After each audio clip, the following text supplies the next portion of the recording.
So what I'm going to do is go through quickly this action plan process that all WBA members are going to get, and the different pieces, parts of this action plan, and really give you a little more clarity on what you're going to receive.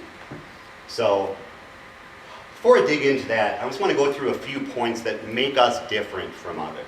Number one, we are not a franchise. We are a wholly owned company that's headquartered in Germantown, Wisconsin, that we don't have 1099 employees, we don't have 1099 coaches. These are all 100% employee coaches. And our coaches are, a big part of their compensation is how much they grow their client. Now, why this is so important on not being a franchise, in a normal franchise model, you'll have 5, 6, 7, 10 coaches doing an office share. Everyone has their own book of business. And if you go into an office, you're a builder, you are going to be connected with that first coach that you talk to. You're going to talk to Coach Bob. Well, Coach Frank could be there too, who's worked with a lot of builders. But you're not going to have the ability to get Coach Frank because they eat what they kill. Coach Bob has to pay his mortgage. He has to send his wife to the beautician and the like. So there isn't much sharing there, if that makes sense.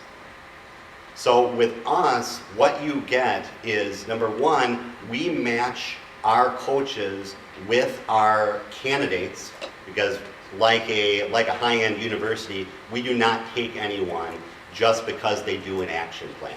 We only take about 50% of the people that complete an action plan as clients of small business growth partners. Like we say, we can grow any business, any type of business, any industry. We have specialist coaches in every industry, but we can't help grow every business. So we are able to match our candidates up with the best coach, no matter if Bob needs more money or Jim just got himself a new Porsche, so he has to make that payment. This is client-based. It is not to help us, it's to help get the results for our clients. Number two, client selectivity and service exclusivity. I kind of touched on the client selectivity, where we do not, just because we create an action plan for someone does not mean they're eligible to come on as a client. Unless we see a minimum 100% return on investment after an action plan is created, with our fees, we will send someone to score. You know, we're all going to die someday, and I'm not going to go up to the pearly gates and explain to God why we took on a bunch of people that we didn't feel we could help. And as the CEO, one of the few things that they still allow me to do is I get final say after an action plan is done if someone can be brought on as a client. We actually have in this PowerPoint a copy of our acceptance letter for clients, just like a high-end university. Just because you fill out an application for Harvard doesn't mean you're going to get into Harvard. Also on the service exclusivity, we do not, like I said before, we do not take people, we do not bring in the general public. You cannot call up small business growth partners if you're not a member of one of our alliances and have any work done. We are a fully private, exclusive small business coaching firm that is a national firm and just happens to be headquartered in Germantown.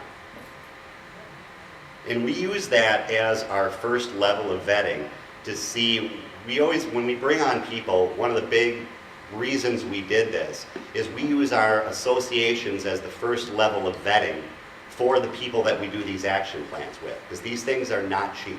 We just don't throw these things together. So unless you're an association member of one of our alliances, this service is just not offered.